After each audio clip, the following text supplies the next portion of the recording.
코스피 6000 진짜 위험한 건 내일일 수도 있습니다. 오늘 오전 코스피가 순식간에 8% 넘게 무너졌습니다. 서킷 브레이커가 발동됐고 지수는 6200선까지 밀렸습니다. 불과 3개월 전 우리는 코스피 7000 돌파, 8000도 가능하다는 얘기를 하고 있었죠. 그런데 오늘 진짜 무서운 건 사실 오늘의 급락 그 자체가 아닙니다. 문제는 내일입니다.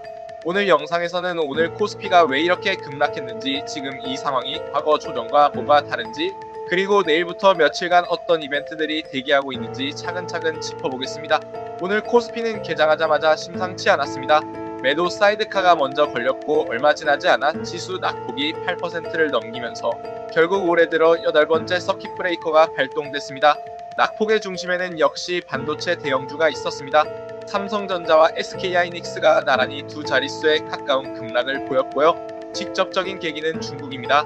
중국 최대 디램 업체인 창신메모리가 상하이 증시에 상장하면서 이제 삼성전자와 SK하이닉스, 마이크론의 메모리 상강 체제를 중국이 넘볼 수 있다는 우려가 미국 반도체주 약세로 먼저 번졌고 이게 그대로 코스피로 넘어왔습니다. 수급을 보면 더 뚜렷합니다. 개인 투자자들은 오늘도 저가 매수에 나서며 초단위로 순매수했지만 외국인과 기관이 훨씬 큰 규모로 순매도하며 지수를 끌어내렸습니다.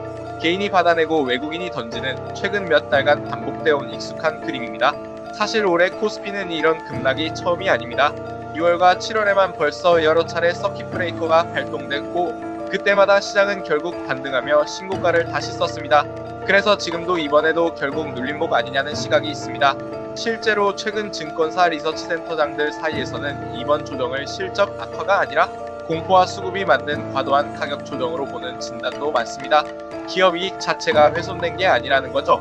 하지만 이번엔 좀 다른 지점이 있습니다. 지금까지의 조정은 대부분 금리, 지정학 리스크 같은 거시적 재료였다면 이번엔 중국의 반도체 굴기, 즉 한국 증시를 떠받쳐온 핵심 성장 스토리 그 자체에 대한 의문이 제기된 겁니다. 반도체 착시 효과에 대한 경고, 두 종목에 대한 쏠림 현상은 사실 코스피가 6000을 처음 넘던 시점부터 꾸준히 나왔던 우려이기도 합니다. 자, 여기서부터가 오늘 영상의 핵심입니다. 지금 시장이 초조하게 기다리는 건 오늘 하루가 아니라 바로 앞으로 며칠입니다. 첫째, SK하이닉스 실적 발표입니다. 이번 급락의 진앙인 메모리 반도체 그 한복판에 있는 SK하이닉스의 실적이 이번 주 안에 나옵니다. 여기서 나오는 숫자와 향후 가이던스가 역시 걱정할 거 없다를 증명할지, 우려가 현실이 되고 있다를 증명할지가 갈립니다. 둘째, 미국 빅테크 실적입니다. AI 투자 사이클이 계속 유지되는지 아니면 속도 조절에 들어가는지를 보여줄 빅테크들의 실적과 설비 투자 계획이 같은 주에 몰려 있습니다. 코스피 반도체주 밸류에이션은 결국 이 AI 투자 사이클에 크게 기대고 있는 구조입니다. 셋째, 미국 FOMC 금리 결정입니다. 같은 주에 미국 연준의 금리 결정도 예정돼 있습니다. 위험자산 전반의 투자 심리를 좌우할 변수죠. 이 세 가지가 며칠 사이에 몰려 있다는 게 핵심입니다. 오늘의 급락은 어떻게 보면 결과가 아니라 이 빅이벤트들을 앞두고 시장이 먼저 겁을 먹고 몸을 사린 예고편에 가깝습니다. 만약 이 이벤트들에서 좋은 소식이 나온다면 지금까지 그래왔던 코스피는 빠르게 낙폭을 되돌릴 가능성이 있습니다. 반대로 SK하이닉스 실적이 예상보다 부진하거나 빅테크들이 AI 투자에 조금이라도 속도 조절 신호를 준다면 6000선 자체가 다시 시험대에 오를 수 있습니다. 즉 오늘 하루의 낙폭보다 내일부터 나올 숫자들이 오늘의 공포를 정당화하느냐 뒤지느냐가 진짜 중요한 질문이라는 겁니다. 정리하면 이렇습니다. 오늘의 급락은 중국 반도체 굴기 우려와 외국인 수급 이탈이 겹치며 나온 결과입니다. 시장 전문가들 다수는 아직 실적 훼손보다는 심리적 과잉 조정에 무게를 두고 있습니다.